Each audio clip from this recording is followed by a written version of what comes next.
আপনার ফেভারিট সেলিব্রিটির সব latest update পেতে সাবস্ক্রাইব করুন আমাদের চ্যানেলে আর বেল আইকনে ক্লিক করতে ভুলবেন না।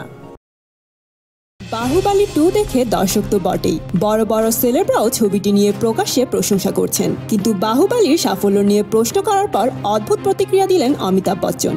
বিশ্ব স্বাস্থ্য সংস্থার তরফে দক্ষিণ পূর্ব এশিয়ার হ্যাপাটাইটিসে সচেতনতার প্রসারে গুডউইল অ্যাম্বাসাডর অমিতাভ বচ্চন শুক্রবার তারই এক অনুষ্ঠানে অমিতাভকে এক সাংবাদিক প্রশ্ন করেন, আঞ্চলিক সিনেমা হিসেবে বাহুবলী 2 এর এই সাফল্যকে তিনি কিভাবে দেখছেন। ওই সাংবাদিককে প্রশ্ন শেষ করতে না দিয়েই বিগ বি বলেন, বাহুবলীর কিন্তু হ্যাপাটাইটিস সংক্রমণ হয়নি। পরে আর এ বিষয় নিয়ে কোনো কথা বলতে রাজি হননি তিনি। অমিতাভের এই অদ্ভুত প্রতিক্রিয়া শুনে ইন্ডাস্ট্রির অনেকেই অবাক হয়েছেন।